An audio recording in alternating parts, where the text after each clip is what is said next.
thought this was, the people that lived there before, this was their forever home. Yeah. They bought it and then they put like $150,000 into it, upgrades and pools, and I mean, much more than I would ever consider doing, even if I did have the money. Yeah. You know, so it, Diana would like to say it's our forever home, but I'm like, I don't need this big of a home, and you know, and the tax rate and everything that comes along with it. You know, well, we just start we'll thinking see. about like how much can you really downsize if you want your home to be the one that your kids can come back and that's to. And okay, Diana. That's what You know? that's what she said. She's like, you know, well, we want our kids to bring their grandkids, and because it really is. Stay. It's And I was not like, that in the grand scheme of things. It's not that long of a window. No, it's really between not. when they leave and when they want to, and then they establish their own lives, start a family, and then they want to bring them back. Yep. Yeah. My 20-year-old now, they're And already talking about marriage. And you want it, mine is too. My daughter. Yeah. My daughter is too. I was not thinking about. She plans more than I do. Yeah. My daughter's a planner. Right. I can just. I mean, for business, I like to plan, but I like to just live, kind of. Sure. When I'm not in business. Yeah. And she very much is not that way. Right. She likes to know exactly what's going on and what we're doing at all times. We- So I think we're probably ready, huh? Oh, I'm sorry. I thought. No. I know the process, so I know. Okay. I know he's got to when- set up lighting and. Well, what'll happen is I'll usually get you talking a little bit so that he can do mic checks, zoom in on us, make sure we're framed correctly, and then once we get to a certain point, I'll just tell you, okay, we're good. Yeah. Okay. So, again, everything's edited, so you don't have to worry about it. You don't have to keep that if you don't want to. You can just read it, throw it to the side, pick it back up. That middle desk is not seen in the video. So This is not seen, so if you want to read it and then put it here, Yeah. you're Sure. good. Sure. That's why we got the waters here, because you Yeah, can't and I see can them. just look over. I can actually see it better from here than I can up close. However you want to. However you want to. So he's got 4 questions, and then when he's done, I've been thinking of some questions for him. Cool. So usually the way it works is I would like to think I've gotten better at being an interviewer. Right. So we want to give people, obviously, educational content, but then we want to give them something real too. Sure. So I've gotten pretty good at segueing into that conversation. Right. So I will let you start, and you can just ask me whatever you want. These have been rolling probably 10 minutes, so it's no different. We're just having a conversation. Yeah, he's just going to edit out what. Yeah, and that's what he'll do. So I know that you want to talk about economic things. So Sure. in whatever order you want to start. Yeah. So I think one of the biggest things that's on people's minds is inflation. That's a big topic over the last several years, and really over the last year and a half, the sudden increase of inflation, and now it seems to have drifted back down and tapered out a bit. What in your terms, layman terms, how would you define inflation? Yeah, so it's super easy to define. Inflation is when you have too many dollars chasing too few goods, right? People like to say supply and demand, but it really is if there's a ton of money in the economy and there's not a lot of stuff, right. You're going to charge more for it. Sure. Right? Sure. And what we didn't do, there's 2 things that didn't happen. One, in my opinion, the Federal Reserve could have stepped in sooner and kind of started fighting inflation November of, let's say, 22. Right. No, November of 21. Okay. At that point, the classic or famous comments were, it's transitory. Obviously, it wasn't transitory. We had way too much money in the economy. And I don't blame anyone for those policies because we haven't had a pandemic in 100 years. So nobody alive knew what levers to pull. Right. So I'm not going to blame them for putting too much money into the economy, but once you know that you've done that, you have to start fighting back. Sure. Right? And they could have started raising rates a little faster. I will say that I try to stay very in the middle politically, and this isn't a politically charged statement, but I believe the reason that they didn't start sooner is because 2022 was an election year. And it was a very important, no one wants to be in a recession in the middle of an election. And every side of the House does politicize things, Sure, right? absolutely. So it just is what it is. And then more recently, we had a really funky jobs report on February 3rd, which didn't make any sense because we had a population adjustment. Right. So that's when they take the census numbers and they say, well, if we really are at 4%, then there must be another 500,000 people working. Historically, that's been associated to each calendar month, but instead they put it all in the January jobs report, Right. which is not real. But what it did was it gave us an incredibly high jobs report on February 3rd, gave us a historically low unemployment number, and the only thing I can think of is February 7th was State of the Union. Yeah. So things like that happen. Everything leads up to but, some event. You know, things like that happen, and they do have consequences. And the consequence is February 2nd, interest rates were back into the high fives, and that really set us back probably about 4 months. Right. Because then rates got almost to 7 again, right? And now we're starting to see them retreat again. But for inflation, you know, we have to stop spending and start saving. That's why you see banks offering high rate CDs, right? They're offering a higher rate of savings. And part of that is, you know, when they take in money, they can lend 10 times the amount that you give them. Okay. Right? And right now, if they're lending, they need to make loans at 6 and 7% because they have all these 3% loans out there, but they're giving you 4 on your savings. Sure. So they got to make new loans on new Issue deposits, right? So they're trying to aggressively entice saving, so that they can make loans at a rate to where they're not losing on the bonds and everything that they're paying out. So that's a delicate dance also. But as we can play our part in fighting inflation by refusing to pay. Sure, absolutely. For the things that you don't necessarily need. Like that new pair of Nikes that just came out. If it was 100 last year and it's the new 150, Lamborghini. whatever it is. Yeah. I mean, even more simple things like that, right? If going to the movies was 50 and now it's 100, don't go to the movies. Yeah. But as long as we're willing to pay it, right, it's harder for inflation to come down. Yeah, and I think we don't, you know, we don't realize that as consumers. We don't see those incremental increases until finally someone brings up the conversation. You know, you can see that in restaurants. Went to a burger restaurant yesterday, and you know, got a burger, fry, and a drink, and it was $20, right? And you know, when I saw that price there, I reflected back. How much was I paying 2 years ago at this same, you know, burger restaurant? Sure. It was, you know, about $15. Still, you know, on the high end, but you know, it's a gourmet burger. But all of a sudden, it's crept up those $5, and you know, and you talk about the movies.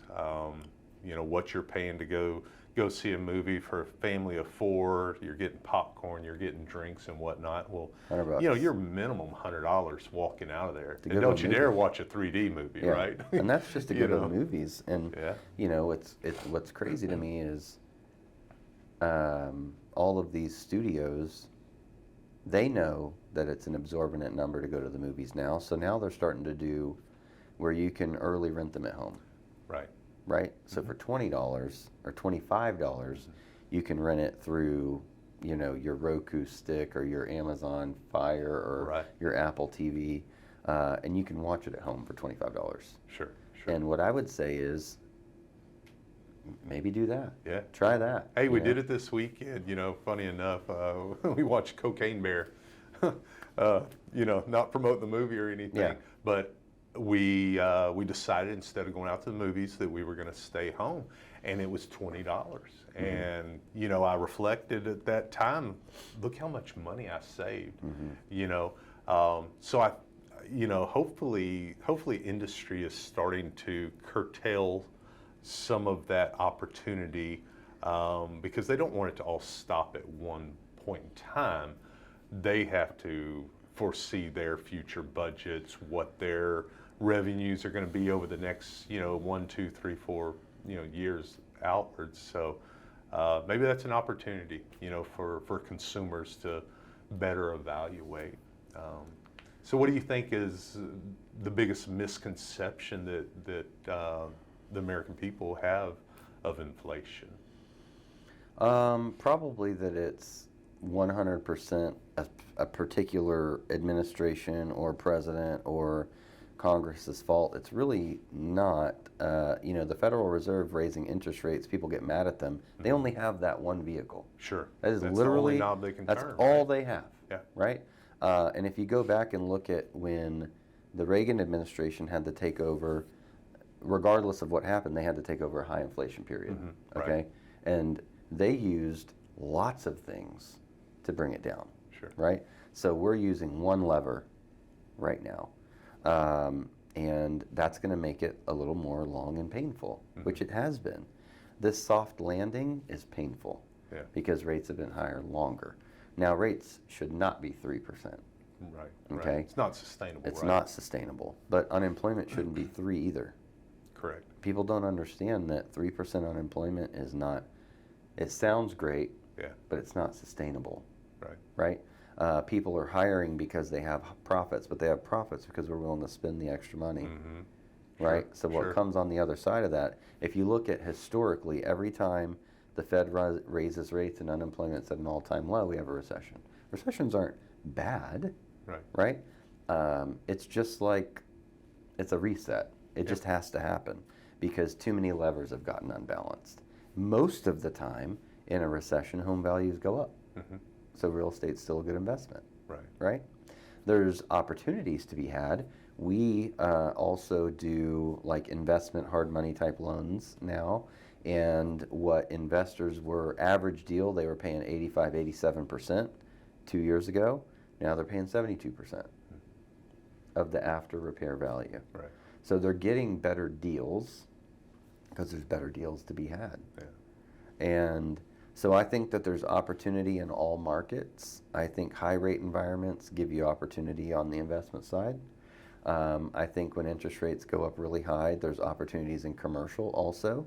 Because if you started building your strip center at 4.25%, by the time you're done, now it's, prime today is 7.25%. So, okay. Right? So if Right, you got your right. loan at prime plus 1, you're at 8.25%. You're double what you started at. So now your cap's probably off. Sure. You're not delivering the same profit. Your value, if it was $6 million, is now $4 million. I don't know if your takeout loan even works. So you might have to have a developer come in and finish that project with you. Right. Right? And those are the things that are underlying that people don't see yet. But that's coming. Sure. It has to. So I think that's when you're going to start to see the Fed pull the lever back.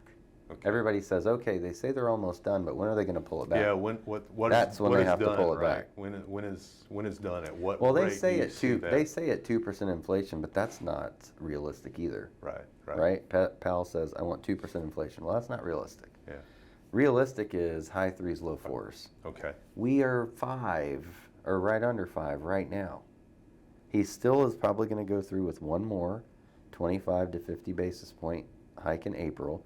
But on the May 10th inflation report, we're going to get under 5. We will be under 5. Right.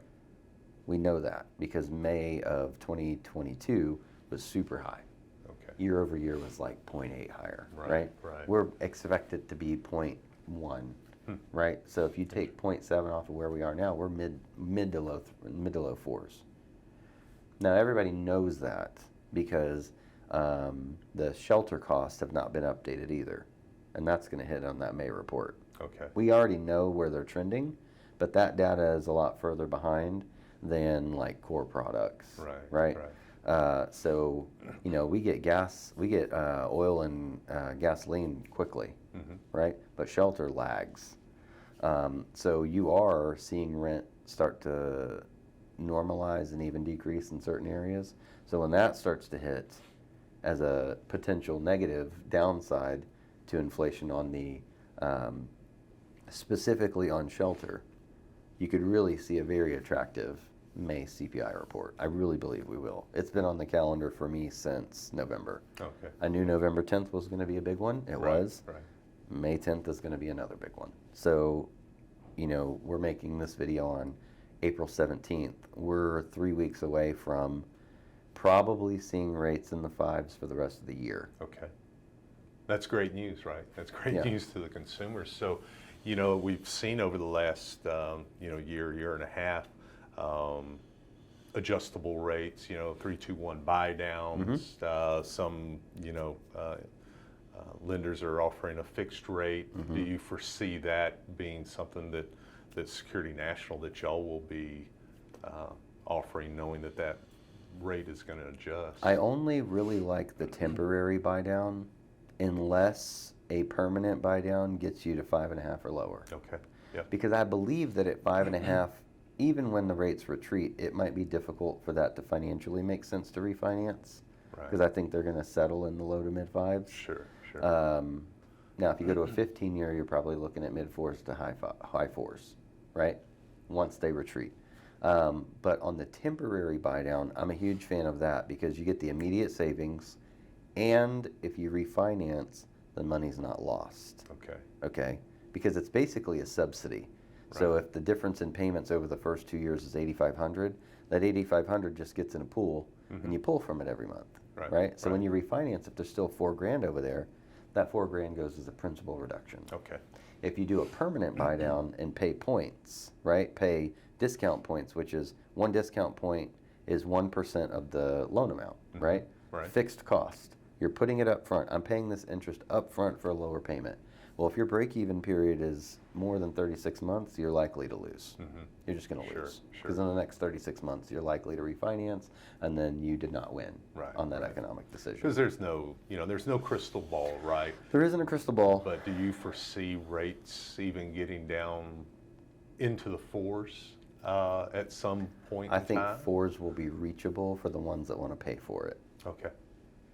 I do. Sure. And I don't think it's a bad idea to pay to get in the fours because you're going to be there. Yeah. Right? Yeah. You're going to be there for a while. Yeah. It's not like there's not going to be another 3 and 2% boom anytime soon. Right. We do not need it to be that way. We know that it's not healthy for the overall economy, and to be honest, it put everybody in a position where when they went to 4.5 and 5, everybody stopped moving, even though that's still very good rates. Still a good rate, right? So it kind of put us in a bad headspace with how to handle interest rates. Now, rates go to 5.99, and everybody wants to buy a house. Yeah. Right? Yeah. It was only 2 short years ago that people would hang up on you if it was 3.25. Sure, because we saw that in December and January when those people just, I know October and November, it was crickets in the market for us. Then all of a sudden when December hit, it was like people came out of the woodworks and started buying homes. Yeah, so November 10th was the first really good inflation report, and the weeks before that was the highest rates had been in a long time, since probably 08. It was like 7.3 on a Fannie Mae, right? So they started to retreat. Then we got a good December report. We got a good January report. And even going into February, right, they were coming down. Activity picks up. Activity picks up. So right now we had this little spike. February 6th, we had a little spike because of the employment record. And now we're starting to come down. But we're coming down like this. And that's how it's going to be. We're going to have these peaks and valleys. And for people that are buying a home, you have a 30-day window. So whatever the best day is in that 30-day window, that's what you get. Right. That's what you lock. And if next week after you close it goes lower, that's just part of it. Sure. You just got to, the opportunity right now is in the price. Okay. There's opportunity in the price. There's not a ton of upward price pressure in our generalized market. We have inventory that's coming on, right? And I don't think we're adding buyers at the same rate that we're adding homes at the moment. Sure, yeah, because inventory rates had been low through the first quarter. A big part of that is, I'm heavily involved with new construction in the area and having those conversations. And a lot of these builders have pulled back from building so many spec homes because they sat on so many of those homes at the end of 2022. So there's a lot more dirt builds taking place. So you have consumers that are going in and wanting to buy a home, and the exact one that they want, they're going to have to wait 6 months before they move Yeah. in. So I think there's some apprehension there because of what we were talking about with inflation, and also seeing what the interest rate continues to, how that continues to evolve. So people are making decisions based on the economics more so than they are of the home that they're searching for. They'll settle for something different to lock in those rates today, for fear that those homes may be, interest rate may go up, or if they wait until a home is actually built, one of the few inventory homes that they are building, if they wait for those to be built, what are they going to be paying? What's the price of that home, 4 or 5 months from now? Can't control it at all. Yeah, and the other thing is in 2022, builders were stuck holding homes where they paid a lumber price that was astronomical to build, right? Sure. Yeah, we saw that in the beginning of the year. Well, even March 2022, it was like 1,600 right per 1,000-foot yard. Yeah. Now it's like 4. Yeah. So 400% higher lumber costs. What are you supposed to do? You're just sitting on gold, basically, waiting for someone to buy and close. Right. So I understand the apprehension, but we in this area, the Houston area, is underbuilt. Yeah. We've just been underbuilt for a long time. We're not keeping up with population, to be honest. Especially being a transient community, we're just not. We're not building enough for the attractiveness of our market. Right. Period. Yeah. Absolutely. So I still think there's room for upward momentum on new construction. I think some of them will go there. I know that our general area, Galveston County, Harris County, Brazoria, there is a good number of permits being issued for single family. Right. Now in Harris County, believe it or not, this is trailing data, but almost 60% of new starts were multifamily. Wow. Yeah, we've seen that over the years in Houston with, especially the Edo area, development of townhomes. Townhomes are making a huge comeback. I know there's, off of 96 there in Kemah, large development there of townhomes, patio homes, as well as condos. So it seems like there's a big transition back to that. That was kind of a thing in the past where, well, if you lived in a townhome, it's because you couldn't afford a single family home. Yeah. Well, that mindset has been changing drastically thanks to the market in Houston. You can. I think busier people don't want the maintenance. That's in young professionals, and that's the big part of Houston. Want the maintenance. They don't want the maintenance of a yard, and they don't want to travel 45 minutes. I want to be work close every to morning. everything, but I don't want to have to do any of the upkeep. Sure. Let me enjoy my time off, my weekends. Correct. So. Yeah, we were talking about yard work. This weekend was beautiful. Yeah. Everybody was doing yard work instead of going to open houses. Right. Like, you got to do it when you can, and part of being a homeowner in a regular single-family residence is upkeep. Sure. And if you don't have upkeep and you don't stay on top of those things, then your value decreases. So it's just part of the responsibility of home ownership, and I think that is why townhomes, condos, etc., have gotten more popular.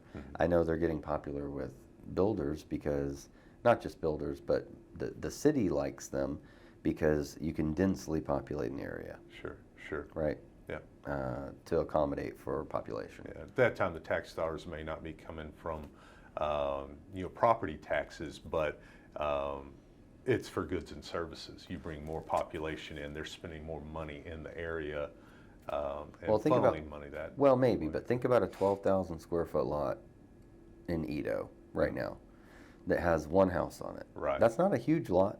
No, But it's not a small but- lot, quarter acre lot. They're going to put 3 townhomes on that. So right now you have one property assessed at 400 on a quarter True. acre. Yes. Now you're going to have 3 properties, all assessed at 400, Yeah. all paying tax. Yeah. So it's really, if it's your style of living, there's a benefit to you. Sure. Yeah. But there's a big benefit to the city too. Yeah, absolutely. Before we were talking, you were saying, like, with inflation and with the current market, what do I think the best investment classes are? I think stocks are tough. I think we got to rethink if right now in this economy that's really the way you retire. I don't know. I think there's been a huge shift to private equity, a lot riskier, but it's been a lot higher payoff over the last 2 years. But I still think real estate's always a good one. It needs to be a part of it. Like, can Right. it be a part of your portfolio? And you had mentioned commercial Yeah. investments. Why do you say commercial? What's, and when people think about commercial, they're thinking millions of dollars Yeah. for commercial, when it's truly not that. My wife sells commercial Yeah. for our side of the business. And, there's commercial properties that are, 500,000, several under Sure. under $1 million. The individuals that are actually buying that property to lease out, right? A good majority of businesses, they lease these properties, and they're 5 and 10-year leases, long-term leases. So that's a great source of revenue for somebody that wants to invest in a commercial property, whether it's a standalone or if it's a strip center, and look at their long-term return on their investment. It can even be short term, right? If you build in a desirable area and you have 3 tenants and everybody signs 10-year leases, the value of that property is much higher than you probably built it for. Sure, absolutely. And there's a ton of people that just want to buy properties like that because they know what their return is. Correct. I got 9 years of leases on this, Yeah. And I've got history of people paying on it. This is a return I know I can give my investors, so we'll buy this property. And it's going to be at a much higher rate than what you built it. Right. So I think that that's something that, maybe the average person doesn't understand, and they're just trying to buy their first rent house. They're like, oh, if I want to invest in real estate, what do I do? Right. I don't even know. There are programs and things out there. I would say this: nobody wants, and this is an unpopular opinion, Chris, but I'll just tell you, I'll say this to anybody, and I'll sit here and debate it with them. If you've got a 3.5% interest rate and $200,000 in equity, and you're not winning in the stock market, which you probably aren't, Right. what's that dead money doing? Yeah. If that was my position, I would, and I wanted to own real estate as an investment, I would do a cash out refi. I don't care if I'm paying 6.5%, because if I take 50 grand, there's a good chance that if I go find the deals, I can buy 3 properties, right? Sure. Using sure. alternative financing. I could buy 3 different properties, bring them to closing, cash flow $300 each, which is going to pay way more than my difference in payment on my primary, Sure. Absolutely. right? And now my net worth has gone up 4 times. Yeah. And it's funny you say that, because I just had that conversation with a good friend of mine. He had bought a new home, has not sold his previous home just yet. He's financially able to do that. But the amount of equity, we've talked about what it would be to sell the house, lease the house. But he has enough equity in that home to where he could do a cash out refi and go buy 2 or 3 additional homes. And we've kind of been looking at those numbers to see what that looks like for him. But people, where do they go to? Who do they talk to about it, right? Do they go to the internet? They listen to the news, the latest podcasts? There's a lot of avenues out there. What would be your best recommendation for individuals that are looking to get into that investment rental market? It doesn't matter what you're looking to do. It doesn't matter if you're looking to start cooking or if you want to invest in real estate. With the internet, find the people that are really freaking good at it. Yeah. And then find a way to get time with them. Sure. Yeah. Because likely they're willing to give back and talk about what they're passionate about. And you can at least learn how to find a deal. Right.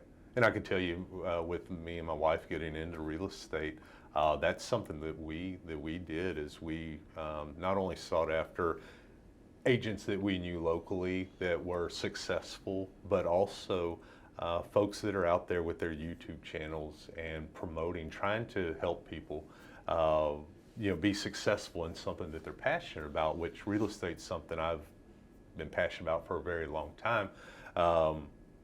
But I think you hit the nail on the head there. But find that individual that is successful and willing to share, because they're there. They want to share their knowledge. There's enough to go around in the real estate market. Yes, there's 20 plus thousand agents in Houston, but there's far many more homes, Sure. In the area. And what I will say is there are enough people doing it at a high level that are not stingy with the information. Mm-hmm. Yeah. Because they know that part of, being blessed is giving back, right? Sure. Whether that's your time, money, energy, effort, doesn't matter. So showing someone, I could get on here and say exactly what my process is to close loans. And it doesn't matter because you're not going to do it anyway. Right. You won't. Sure. Because it's not your process. Yeah. But you might take one thing and say, oh, I like that. Right. And then apply it to your process and get some sort of pickup. Yeah, yeah. Right. And it's funny, I've become friends with one of the top producing agents in the area, and even though she's not with our brokerage, I reach out to successful agents, right, and try to learn from them. So just, become friends with her, and she's got but she's got a vehicle she had wrapped and everything. And so I was like, hey, I want to go ride shotgun with you one day and see how, successful agents do Sure. it. So sure enough, she's like, hey, let me know. You can come take a ride with me one day, and I'll kind of, show you how I do things. So, great advice to seek those people out. Yeah, because they're there and they're good people with good hearts that are where you were. They've been where you are. Sure. They've walked your walk.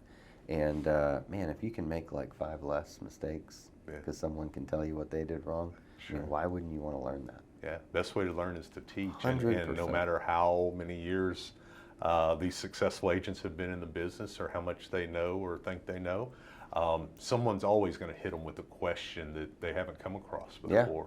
My previous job with Marathon, I was there 21 years. I was always ears open to listen to what my operators were telling me or questions they were asking. Because I didn't know everything. I wanted to learn from them, and sometimes we had folks out there that they're like, I've been doing this for 30 years. My response always was, yeah, but you may have been doing it wrong for 30 years. So let's listen to a new way or a different vision of what this could be or what we should do.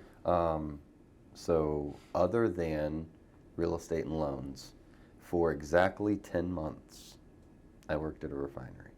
Exactly 10 months. And that was enough, right?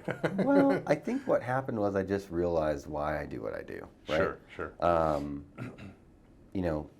Starting out, got to draw the facility, like draw it out, right? Yep. Go look at the drawings and then learn it, trace it yourself, and then draw it on paper, just so you know what's happening where. Right. And just to mirror what you said, I did have a guy that's like, boy, I've been here 25 years, and that's just not how we do it. And I was like, well, when's the last time you actually turned that valve?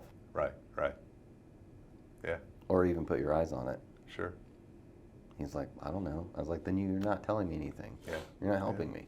No, that's awesome. I'm glad you got to experience that, because that's what I started off as an operator and worked my way up. And, a friend of mine, Phil Kelly, told me early on, and it's been repeated a million times over, is good Lord gave you 2 ears and 1 mouth for a reason. Yeah. Stop using the mouth so much and start listening more. And because I was always real quick to throw my opinion out there, just because I was eager to learn, and but I shortly realized, it's better to listen to what people have to say that know their business, right? Mm-hmm. Listen to what they have to say, then formulate a educated question to ask. Not so much my opinion, but come up with a question to ask that may relate to my opinion. And when I started doing that, things really changed for me back then. And so I apply that today. Yeah. Anyone that works with me, I tell them never accept that's how we do it as an answer, ever. Ask questions. Don't be afraid to challenge when you think it's right. Respectfully, don't be ugly. Right. But if you know something isn't correct and you're being told, well, that's how we do it, don't accept that ever. Sure. Ever. Going back to being an operator, they were going to make, what we made where I worked was ethylene oxide, which is not great. big time carcinogen, you know, great solvent, Right. but you really shouldn't work with it with your hands. So we had to use a nitrogen-based pad because you couldn't introduce oxygen because, it's highly flammable. Right. So it's a hydrocarbon. So, fire triangle is temperature, oxygen, and what's Heat the last source. one? Yeah. Right. So you only need 2 of the 3 Sure. with hydrocarbons. Oxygen's a big one.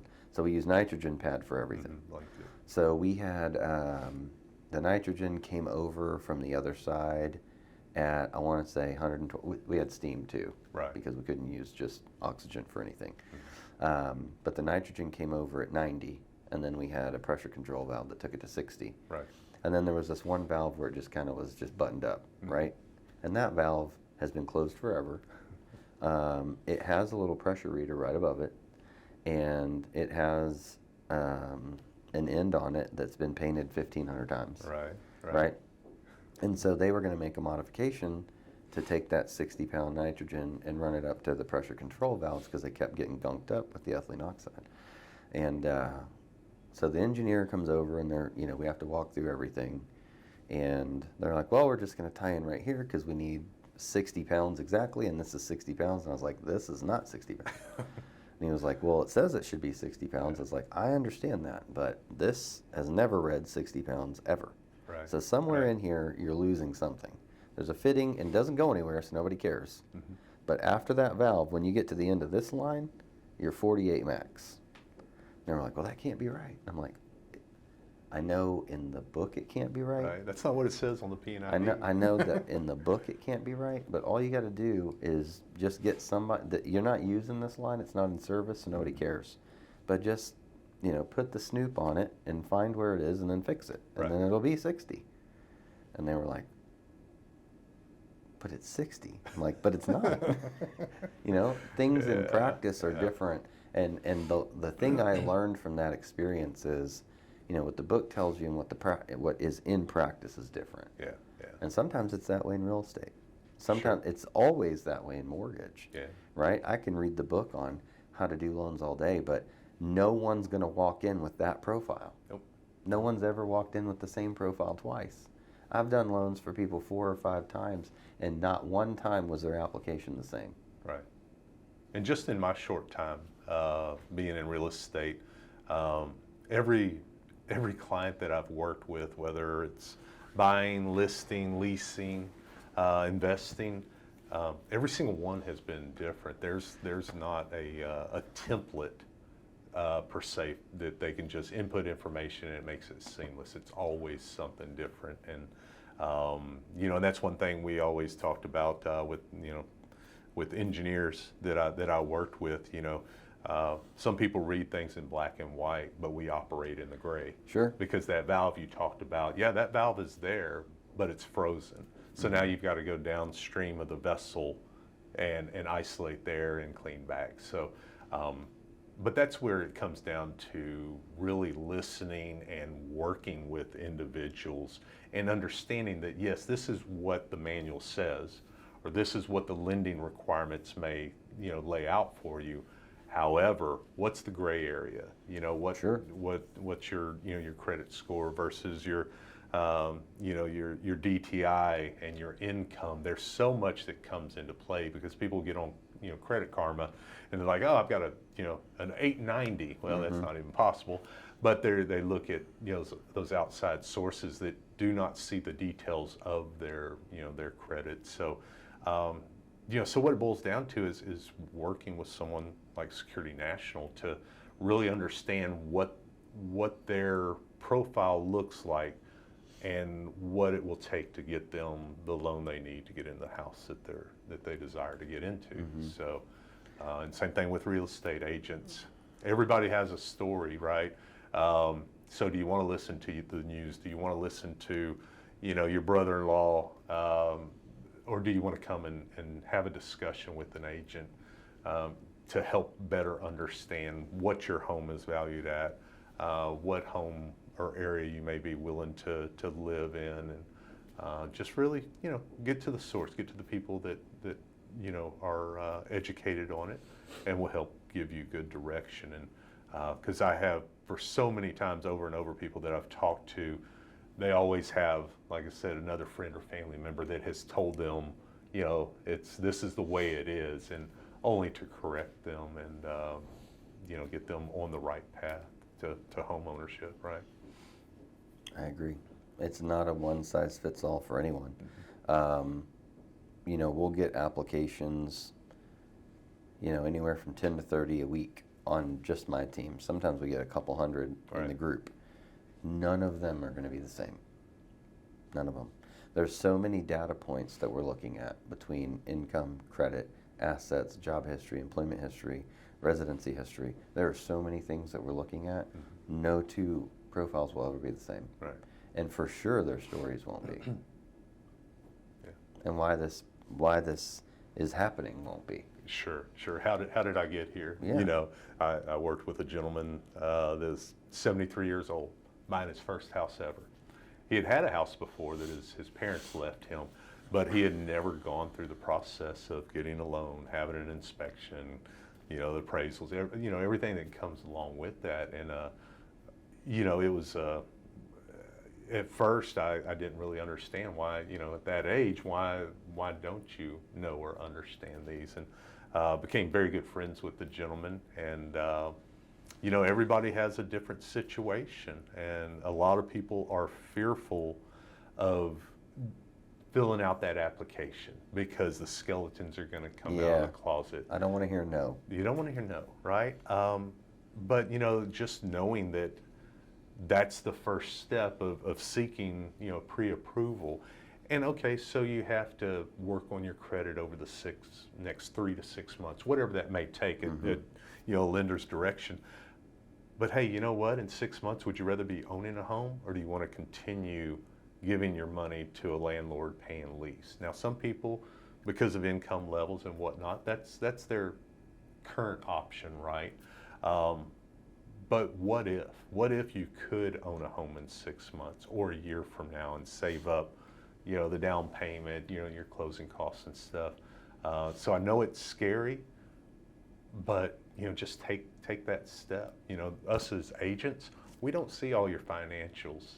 That's for the lender. It hands over to the lender. All we get is the pre-approval letter and say, go shopping, right? But that's one thing I've found in the market that I've been pretty heavily concentrated on. It's first-time buyers, or it's individuals that have had some credit history to them.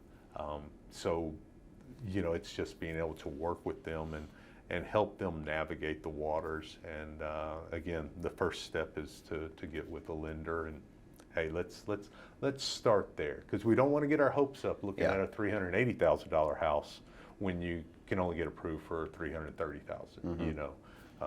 Or the vice versa to that is you get approved for $380,000, but you have no concept of what a payment is for $380,000. Sure. You want to spend $2,500. There's some well, we're not in the right neighborhood. Loan estimate shock there, right? We're not talking the same numbers at all. Right. And then, I don't know how well you feel like your conversion rate is when someone says, oh, well, I just don't want to hear a no, or I don't want to be rejected, or I just don't think it's a good time. But, the quick way for me, I try to keep communication short, but like very easy to understand. Right. Like you just tell them, what if I could guarantee you that instead of a no, it will be a how? Yeah, I totally agree with you there. Conversion rate, I'd say probably 75%. 1 second. Hi. Hello. Yeah, that's okay. We just want to say hi and bye. Did you bring me chips? Did you eat the popcorn? She gave her a whole bag of. Oh, awesome. Did you get more popcorn? Or just chips? Are you going to give me one chip? Can you give him a chip? You're supposed to give me one chip because we're friends. Oh, I'm going to take him away then. Better hurry. You don't have to give me one. Do you want one? I would love one. I'll save it for later. I'll put it in See my how pocket. See how nice you are? Everybody gets one. Oh, just one. Just eat. Do you want one? Do or we you don't do we want- split that one? Is this for both of us? No. No? I'll put it right here just in case. Now. Eat it now. Okay. Yes, ma'am. Yes, ma'am. Well, just want to say hi. How did it, you said it went great. My nephews went and saw the movie Friday. They said it was really good. It was so good. What? Mario? Mario I movie. haven't heard was it anything bad really? about it, I've only heard good. I I probably heard need to go Jack see Black it. was awesome He as played Bowser. the chef. Sorry, It was all casted really good, but his part was really, really good. And then the accent thing, I was like, oh, I don't know. But the way the storyline. They made him from I New heard that York. they explained it well. Yeah. They made him from Brooklyn or whatever. Yeah. So then that was Oh. fine. And then all the songs that they played were like old, like 80s songs, but like with like a hip hop twist. It was pretty good. Interesting. Nice. Have to go check it out. Very good. I played a lot of it when I was young. Yeah, well, Jackson. Like, Did you like the movie? Wanted to see it so Did you like the movie? Yes. Good. Yeah, then we saw Disney on Ice. Oh. So that was Oh my God. Frozen and Encanto, My right? daughters love Disney on Ice. We went to so many of those. Those are two really good ones. They still. Frozen and Encanto. Yeah, Yeah. The shows were really good too. That's great. Tanya took one of her grandbabies. Yeah, she was telling me. Yeah. It was good. That's cool. Well, I'll let you guys get back to your video. It was good. Okay. Good to see you. Bye, friend. Thank you. Say bye. Bye. Bye, Bye. Penelope. I'll see you next time, okay? Okay. Say Bye. Good to see you. Yeah, she had a client appreciation event on Saturday. Yeah, I saw that. Yeah. Yeah, I was. Who was I talking to the other day? Was putting a gift together for their event. Gosh, I don't even remember. I saw them in the office. Gotcha. Something I think there was a warranty company that did one. Yeah. I don't know what we're That- talking about. It's a title. American Title maybe Okay. was there. But anyway. I think we were just talking about having a mentality of it's not going to be a no, it'll be a how. And you can't do that without processes. You can want to operate that way, but if you don't have good processes, you can't because Sure. the pipeline gets too big and you can't properly follow up or keep tabs Yeah, on yeah. people. And, you know, we do a good amount of jumbo, high balance VA, super well qualified conventional, but we came from helping people that have been told no Right. get into homes. So that's still a large part of what we do, huge part of what we do. We use all of the state housing programs. We actually created our own down payment assistance program Okay. just for us that we launched a week ago. So we are constantly keeping the first time home buyer in mind. I think it's short-term thinking to not focus on first-time home buyers. Right. One, they're going to appreciate things a lot more than the person buying their third or fourth home. Sure. Sure. But two, like we talked about, I'm on my third home, maybe go to fourth. They're going to buy 3 or 4 more homes. Mm-hmm. Right. You know, if you do a great job and take care of them and really take interest in them or their family or their situation, then you know you're going to be their partner for life. And you know, when you said earlier, some people are worried about you seeing their finances. On my side, I think it's hilarious because, you know, I have friends that are like, I only want you to look at it because I know you and trust you. And then I have friends that are like, I would never want you to look at it Right. because you'll know everything, right? Yeah. And I try to tell them, like, I don't remember anyone, I've never, someone calls me back, I never remember what their income or their assets were. Right. Right. I only remember like what their circumstance was, what their goal was. You know, they were moving here to be closer to family, or they were upsizing because they had a new baby. That's what I remember. Mm-hmm. You just can't remember all the other Sure, stuff sure. because all the other stuff does get jumbled. Yeah. There's 100 different people with 100 different jobs and 100 different pay rates, but there's only one person that's moving because they're having twins. Yeah. Yeah. You know? No, you're right. Or there's only You're one right. person that's moving to be closer to their mom or aunt or whatever. And that's the stuff we remember. Yeah. And that's what is the payoff. Yeah. right? And in the end, it's The other you know, one stuff's of the just the things- vehicle. Sure. Sure. Yeah. In the end, it's it's that relationship. You know, the average homeowner, you know, moves every 7 to 10 years on average, and you know, and it's what's happening in between. Just the, like, again, short period of time that I've been doing this, the relationships that I've built. I'm still, even all the folks that I've closed on, I still reach out to them every few weeks, because I want to make sure that, hey, you're happy in your new home. I'm more than just the person that helped you get into the home. You know, I've developed those relationships and that connection because it comes from contribution. It started with contribution and ended with contribution, and because if they, you know, they're in that home 6 months from now and they have a problem with the hot water heater, and you know, whether it's a new build or it's a resale home, you know, who do I want them to call and ask, hey, who's your best plumber? Well, me. I don't want them calling the neighbor or anybody else, and because I want to continue to be a resource for them until, you know, the next time comes. That's not the intent, but you know, just building that relationship on the forefront, hopefully is built to be, you know, over longevity, right, of that relationship. So coming from a place of value has always been our value proposition, right? We're going to add value to you. We'll get in the trenches and work with you. We'll show you what we've done that has been successful. We'll, you know, any tracking things that you want, we've made them. You know, any organizational things that you can think of, if you don't have them, we've made them. So we can work with, you know, big companies like the one you work for, or even a small boutique brokerage where there's 4 people, that maybe they don't have the best technology. We've already built all that stuff. Sure. So Why recreate the wheel, we become right? a very strong partner for them, because they don't have to go buy or figure all that stuff out. You know? Yeah. So just always coming from a place of value. We try to give knowledge and education as much as we can, and we think that the right people that we want to work with will be attracted to that. Right. You know what I mean? Sure. And try to do it in a way to where people can understand. Yeah. Not just go up there and sound smart. Right. Again, that's what drew me into, hey, let's talk about inflation, just because you were on our PC daily, and just the way you explained it, just, it's like, you know, it's really simple. Yeah. And they need someone, you know, with your background, your expertise. You know, yes, you could use all the big terms and whatnot, but just being able to say that, you know, there's so much money on the market and only so many goods out there. Yeah, the magic comes from being able to bring the message from the print to the conversation. Sure.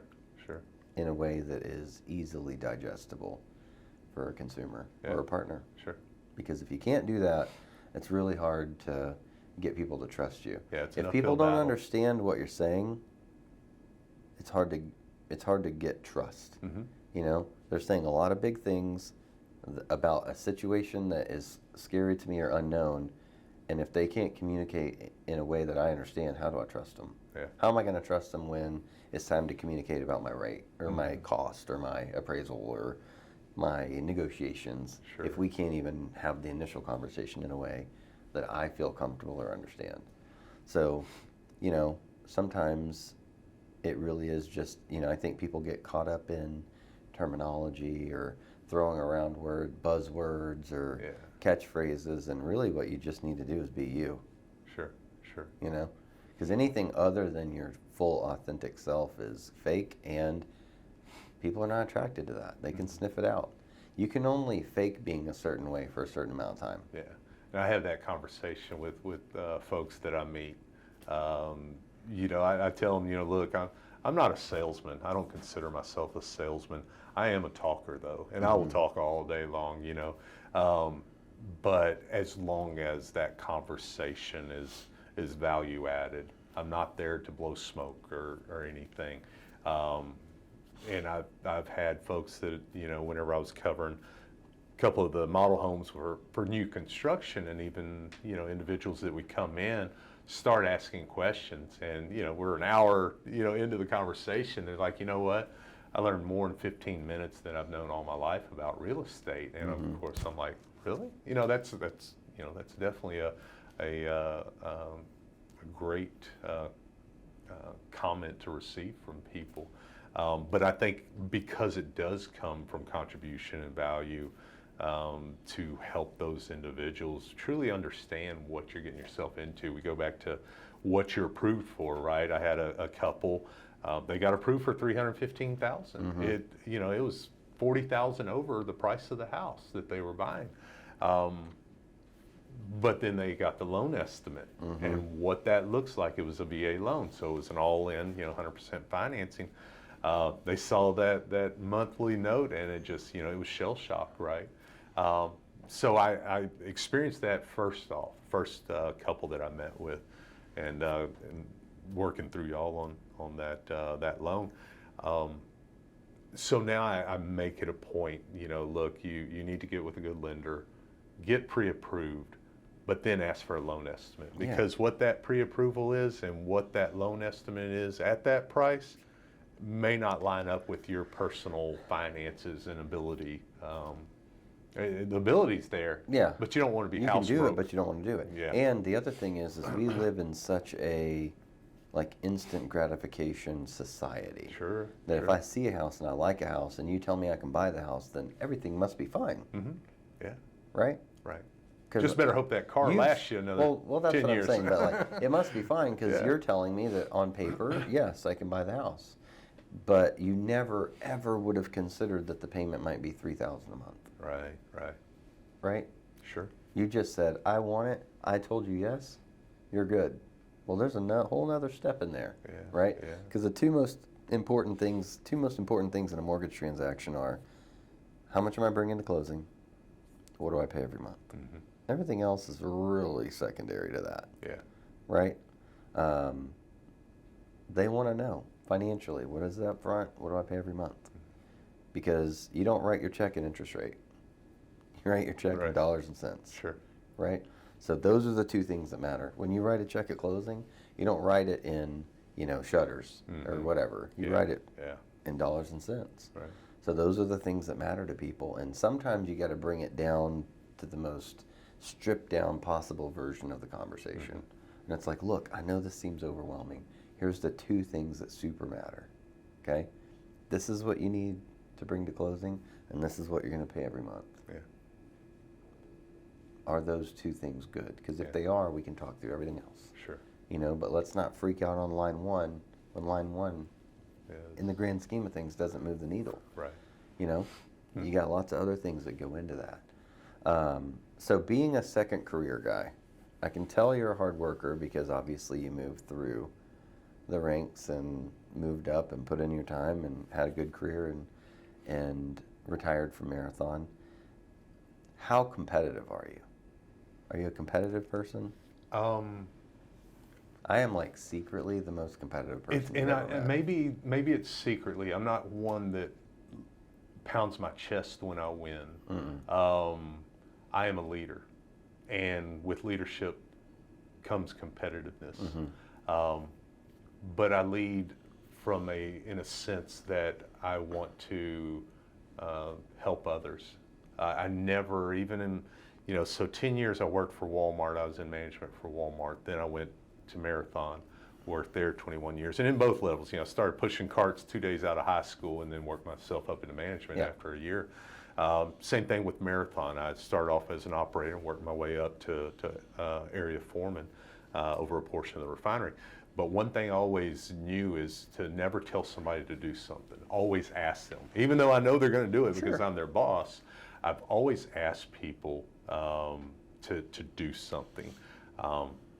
But I've also gotten input along the way when I know it's not just a one-on-one, hey, can you go, take a look at this or move something or whatever. Anytime it was more than just one individual, then it was always a conversation. Hey, this is what I was thinking about doing. What do y'all think? Because again, I've may have my black and white glasses on looking at something, Sure.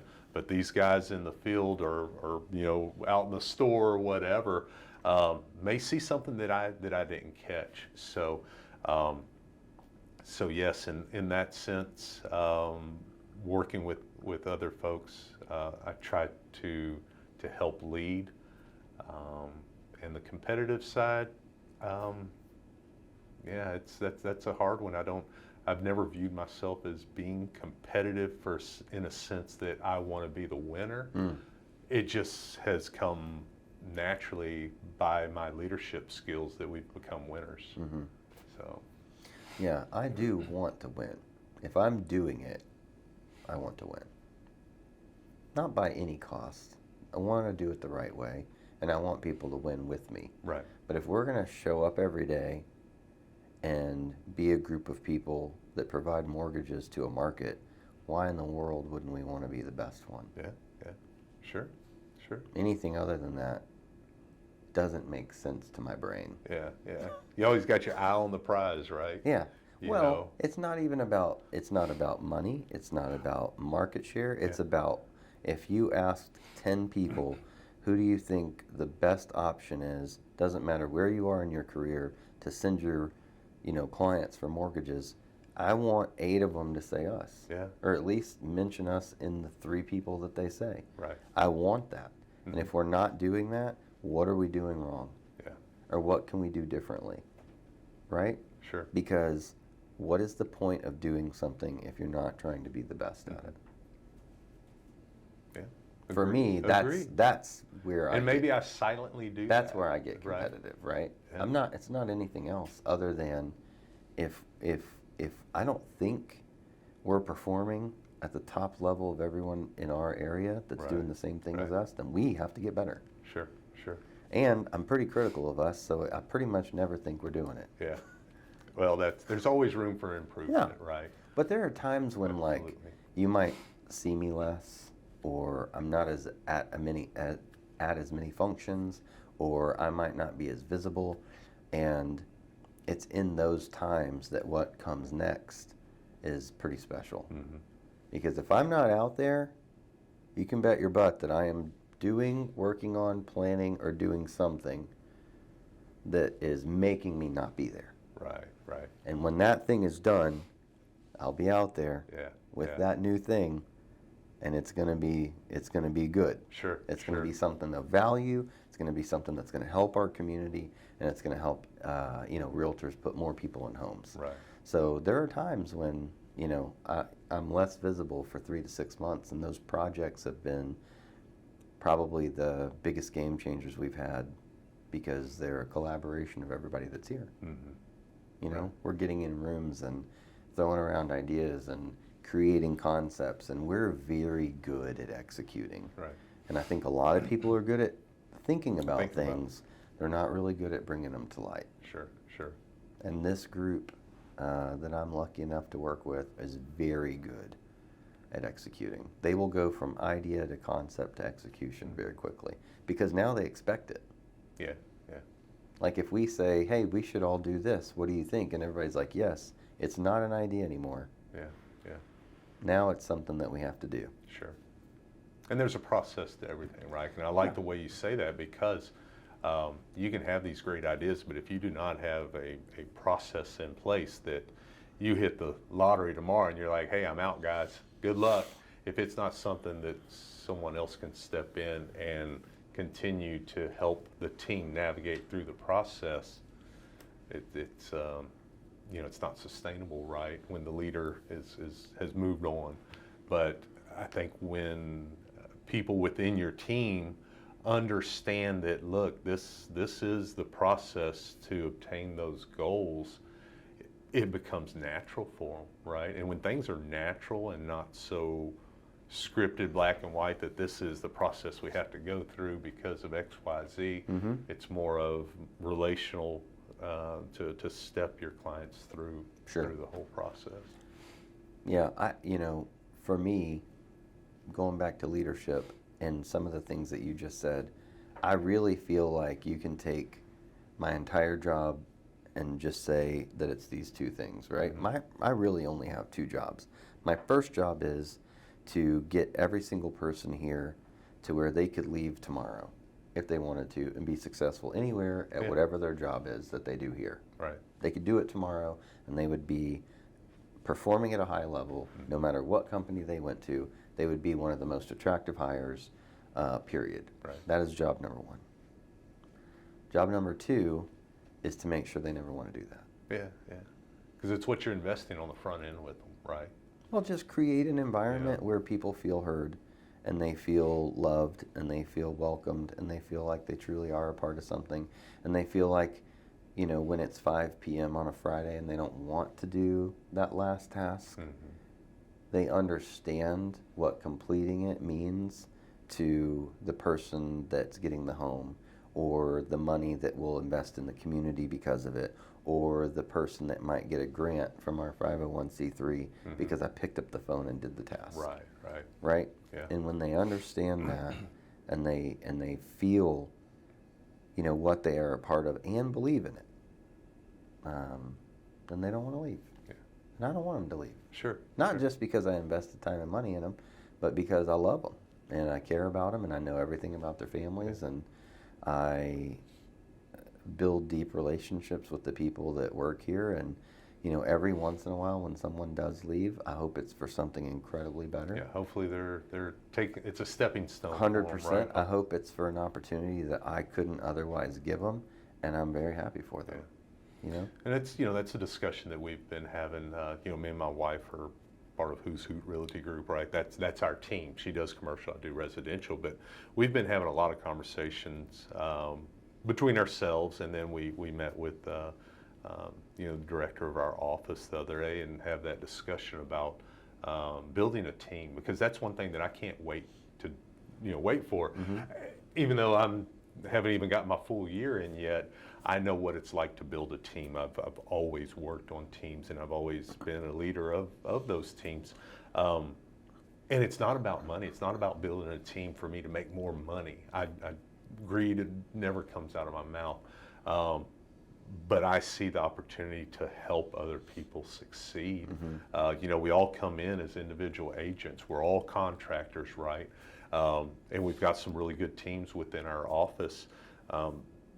But I see the opportunity to bring in some of these other agents that they're good doing what they do, but they can't do it all. And I see that if I could bring them in and we can share all of our expertises, whether it's past jobs or certain areas that we're concentrating on. So like I concentrate heavily on new construction. What can I offer to these other team members? Another team member may have a long background in apartment relocating service. What can she or he offer to the team? So that's one thing that I hope by the end of this year that we'll expand our team, and just to help others be more successful, you know, agents. You know, the dropout rate for real estate agents is like 87%. Well, I don't want to see that. People that I started with June of last year, you know, 8 out of the 10 won't be here a year from now. So I look at it, what can I do to ensure that at least 9 of the 10 are still here? What can I contribute? And so that's going to be a journey of ours to make that happen by the end of the year. You know, we may be doing things in reverse order, but I do a lot of things that are not of the norm when it comes to being a real estate agent. So yeah, that's. But when you're doing second career, you get to bring a lot of your real world knowledge to the table. Oh, right? absolutely. And it kind of helps you form what do you want your journey to be. Sure. 'Cause you've already had a career. You had two. Had two. You had 2 careers. Yeah. So now being on your 3rd career, I mean, it's not like you don't know what you want. Right. It's not like you don't know how to do it. It's just learning how to do it in real estate. And that's You know? exactly what it is. Didn't retire to never work again. I retired to go into real estate. Yeah. I've wanted to take this journey since March of 2008. I know the exact date because I took a position with Marathon that would allow me to go into real to get estate. to this point, yeah. Because of the schedule that I was going to have at that time, I worked 4 on 4 off. So I was like, I'm going to have 4 days to work on real estate. Well, within like 2 months of that, I got promoted to another position that was straight days and on call 24/7. So I was like, well, I guess I'll have to kind of put that dream, you know, to the wayside for now. And so yeah, a lot of that experience, and I know a lot, you know, like I said, working for Walmart, being in management for Walmart, you know, having 250 employees and then thousands of customers coming in, and being able to navigate the waters and be that buffer, because you've got complaints, right? And then from customers, then you have complaints from your employees, and sometimes those complaints are against one another. Oh, sure, yeah. So here comes Chris Hoot in to be the buffer and get punched from both sides. But a lot of lessons learned, in my 10 years there at Walmart, and then the last, like I said, 21 years at Marathon, and working with different teams and groups and people, whether their degree is in safety, civil engineering, chemical engineering, environmental. I had to work with people of varying backgrounds. And I'll tell you, my first degree is real estate license from Champion School of Real Estate. That's my first, completion of, got a certificate, right? But just having that, that background and knowledge, this is what I will do to my dying day. I have no doubts. Nobody could tell me otherwise. But I want to do it with a group, and being with Keller Williams, Clear Lake, that brokerage. I mean, it's a very family-oriented, brokerage that I'm with. And I told, Kevin Jones at the time, I interviewed with him, I think 3 times. We came in and talked, because I told him, I said, look, I had 10 years at Walmart, 21 at Marathon. I'm not going to go to another brokerage. I will pick the brokerage, the one that I see that I will stay with until the time comes that I say, okay, not working another day in my life. But, right now it's not work. I work a lot more than I ever did with Marathon, but it's not the same. I stay up till 11, 12 o'clock till I'm so tired I got to go to bed. But I'll stay up doing stuff, working on real estate, and a lot of irons in the fire right now. I think it's a lot different. You have more gas in the tank when you are building something for yourself, right? Absolutely. You always want to do a good job and take pride in your work, no matter who you work for. Sure. But when you are working for you, there's more gas in the tank. Yeah. I don't know how to explain it. I don't either. There's I just turned 51, and I was like, okay, I'm on the downhill to 100, right? Yeah. But it's I keep going. It's 7 days a week. I said I take Thursdays off, but I think it happened one time. But I don't mind. It's okay. I'm enjoying it. Still have my family time. Get to work with people, like-minded people, and get to help the public. So it's been great so far. Absolutely.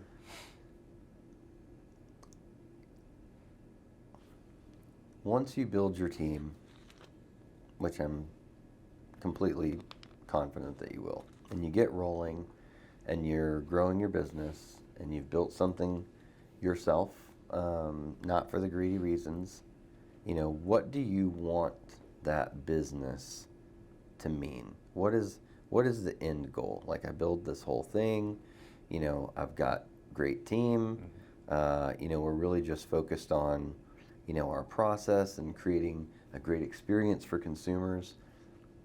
Is there a bigger reason? Is there a bigger why behind all that? What is the reason? It's funny you say that, and you kind of give me goosebumps when you say that, because, I want to leave a legacy. I'll be honest with you. I want to leave a legacy for my family. And owning a business, I think, that's the first step. And when I say leave a legacy, we came up with our team name, Who's Hoot. And I keep telling people I'm going to continue to market and promote that until people stop asking the question, to the point that they know who's Hoot, right? And for my daughters, I got a 16-year-old, 20-year-old. Do they want to go in real estate in the future? Maybe, maybe not. Hopefully they do. But it's funny, and it's not for the prestige of it, but it's, that day that I'm no longer here, my daughters can say, yeah, but this is what my mom and my dad built. This is the business. And whether it's still here after we're dead and gone, and they, do away with it, sell it off wherever we're at when that time comes, just knowing that our name is out there for good reasons, that people look to us to help them, in their buying, selling, leasing, investing needs, whatever that may be.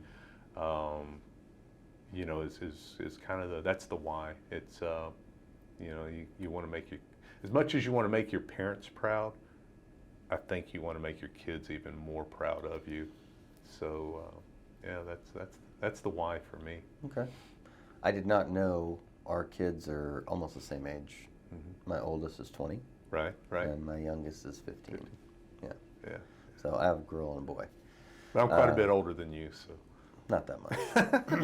But for me, I do understand the legacy thing because I talk about my kids a lot on the videos, and I would like to think, maybe not to my face, but in private, to their friends, they would say, my dad's a very hard worker. Yeah. And, he has built something that is something to, be proud of. Be proud of, right? And even if they want nothing to do with that business, I hope it makes them want to build something for themselves. Sure. To be proud of, whether it be a career at a company or their own company. I just hope that the value is instilled in them, that it is worth it. The hard work is worth it. The sacrifices can be worth it. You can have a life and a career at the same time. Right. It doesn't have to be a choice. Yeah. And I think that their generation is really struggling with those questions. Mm-hmm. I can travel or work. You can do both. Right. I can have a family or work. No, you can do both. And it's worth it. Yeah. Every single moment of it is worth it. Every struggle's worth it. Because when you get to where the work pays off, there's no better thing. Right. Yeah. And I hope that they understand that. I hope that they can take lessons in that. I think they're both in that age range where I can't expect them to appreciate it right this second. Right. Because they're just inherently looking for what's better for them. Yeah. But I'm hoping that they will turn a corner, both of them, at some time, and it will have a lasting impression on them, because I know that they're paying attention. Right. And whether they will admit it or not, or whether they will say it right now, maybe they're incapable mentally, but I just hope that they get to the point to where I know it. Yeah. They don't ever have to tell me. I just Right. want to see it. If I can see that it made a lasting impression on them, then it's great. Right. That was the whole deal.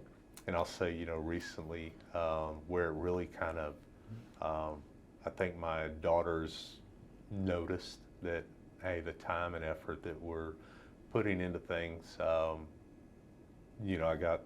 got the Eagle Award for Keller Williams, and of course, I was homesick with COVID. They had to Zoom me in and everything, but I didn't really realize at the time, and I knew it was a thing in the office, but I received that award and very appreciative of it. Just to know it comes from the folks in the office, my peers, right, that voted me to receive that award. For my daughters to recognize that accomplishment in a short period of time, I think they finally realize, hey, Dad's doing good things. And when one of my daughters said, I'm proud of you for what your award you got, Dad. You're killing it out there. And I used to hate the word killing it. It's just everybody's killing it until your kids right? use it as a compliment. Yeah, absolutely. And then I'm like, yeah, we're killing it, which is great. But in the end, it's it's selfless. In the end, I'm doing this for others, and the most important is my family. I've spent a lot of years working for the man, making the money that I needed to make, and I finally had the opportunity to retire and go into something that I absolutely love, and we're going to do great things for sure. The one last thing I would like to say while we're talking is, and I'm passionate about this, is real estate I know it in and out, but real estate, if someone thinks I can't have anything but this job, or I can't have anything but this circumstance, or I can't have anything but this life, it's not true. Sure. Like, real estate is the one vehicle that I think anyone who is willing to put in the work, learn, and, you know, create processes and be consistent. Mm-hmm. Consistency is the key. If they're willing to do that, all they have to do is sacrifice, you know, save a little bit of money, create a window to where they can do it safely without, you know, putting their entire family at risk. Right. And do this and really have a better life. And I just think that we're blessed to be able to work in that kind of industry, because I know there's a lot of people that think that they can't have any more than they have right now. Right. That's absolutely not true. And I hope that, you know, maybe one person sees the conversation that we're having and says, maybe I should think about that. Yeah. Because it's there, and there's an abundance of it, and the people that are very consistent is a very low percentage. Very low percentage. I think I saw a statistic that if you're willing to practice at your craft 18 minutes a day, at the end of 1 year, just 18 minutes a day, at the end of 1 year, you'll be in the top 3% of all performers at whatever that is. Doesn't matter if it's playing piano or making phone calls. Right. Right. Right? So if you're bad at phone calls, make them for 18 minutes a day. Sure. Make them for 18 minutes a day. It's hard making those cold calls. Like, I'm in my 21st year in the industry, and when someone says, hey man, what is the surefire way to make sure you're successful? I'm like, make the calls. Yeah, absolutely. You got to make the freaking calls. Yeah. The money is in the phone. You know, the prospects are in the phone. You know, I can't imagine trying to set up a business and just expect that it will come in. People are just going to come to Without, you, right? without Right. doing any, without doing They're going any, to see my sign. They're going to see my truck. yeah, rolling without down the doing road any, and- yeah, I mean, that's tertiary effects of being successful for long periods of time. That's branding. That's having people see Yeah. your name. That's not Sure. anything else. Correct. Yep. And the money is in the consistency. And anyone that wants a better life can have it. Yeah. I believe that. One of our bold laws is success is simple, not easy. And there's so much truth to it, because things are, you know, processes are laid out for us, technology is laid out for us, training is laid out for us with my brokerage. If I just follow those steps, then I can be successful. It's a lot of work, right? But it's simple. It's not easy. So putting in the time and effort is a you know, and consistency. It's Like a you lot of said, work, it's a but lot. like you said, or like I said earlier, if you're going to show up and choose something to be what you do, why wouldn't you want to do it the best you can? Yeah, absolutely. And if you can't get to that point, you need to run as fast as you can to whatever that job is. Yeah, yeah. Doesn't matter. Doesn't matter what it is. If you can't have that feeling to where you're like, every day when I get up and do this, I want to do it to the best of my ability, quit doing that thing. Yeah, right. If Find you- that one thing you're passionate about. If you can't find, even in your current job, if you can't find that path that gets you excited, that makes you want to be exceptional at your specific job, do something else. Yeah, yeah. Save up some money, work some overtime, do whatever it takes, and then do something else. Sure. Because Life is short, right? yes, Why, what the heck? why, you know, go punch that clock day in and day out doing something you don't absolutely love? And, Or if it doesn't have a path for you, right? Right. Even if you don't love your job, if there's a path there that can get you excited and make you want to do whatever it is that your job is Sure. better or to the best of your ability, great, stay there and do that. yeah, yeah. But if there's not that, if mentally there's not that there for you, go do something else. Mm-hmm. Because all you're doing is working to literal death. Yep. Yeah. And that is Absolutely. like, that is the most unfortunate acceptance that you can give yourself. Yeah. Because you can be happy, you deserve to be happy. We're not born to be sad. Right. We're born to be happy and enjoy life. And it's such a gift just to get here statistically that, you know, sitting around and just having a pity party is just the worst thing you could do with it. Yeah. You know? And I'm not saying it because I've gotten to where I am or you've gotten to where you are. I'm saying it because I've seen it. Yeah. And I've seen the difference in a person that comes in and wants to be the best that they can be at something and someone that is doing something that they're not meant to do. You're never going to have the consistency with something that you hate. Sure, sure. You're just not. Just you So, doing and- what you do to get you to that next paycheck. But you can be average in talent, but have a lot of heart, like what you're doing, and be consistent, Yeah. and be a top performer. Sure, absolutely. Because it doesn't matter how talented you Absolutely. are. If you hate what you're doing, you're not going to be consistent. You're not going to put in the work. You're Right. not going to like what you're doing. You're very, almost never will that person become a top performer. Mhm. When in something else, they could be great. Yeah. Yeah. And we need people in all facets of life. Absolutely. And that's one thing I tell my daughters, hey, go to college, get a degree in the field that you want to be in, that you are just excited and you love studying what whatever your curriculum is. My oldest, since third grade, she's known that she wants to be a special needs teacher. She's never wavered from that. And I've told her, get your education, get your master's degree. I will pay it all the way through, but make sure that's something that you can see yourself doing 20, 30 years from now and still smiling, loving it. If not, let's figure out what that is. But let's figure it out now. Don't jump ahead in life and go get a job, get married, and have kids, and now you find yourself stuck, right? Do it now while mom and dad are still here and available to hold your hand through the process. And my youngest, she's from teaching to going in the medical field of some form or fashion. I was like, that's whatever makes you happy, sweetie. Let's do what makes you happy, and the rest of life, it will still be there. But let's get you to the happiness phase, so that when you do meet that special someone, and you're ready to start life together, you're already happy going in. You're not figuring things out. You're happy, and you will be 10, 20 years from now, because when all the other facets of life come in, that's where the pain and worry and everything can start affecting you. But that 40 hours a week, as long as you're happy doing that, it just helps you, along the way. If you can show up every day and like what you're doing and want to be really good at it, I don't care if you're punching a clock or running a business or being a CEO or being the garbage man. It doesn't matter. Sure. It does not matter. As long as you're doing something that you want to put in the maximum effort because you want to take pride in it, great. Yeah. Do it. But if you have zero passion for what you're doing, you have choices. Absolutely. And staying is a choice. Yeah, absolutely. Yeah.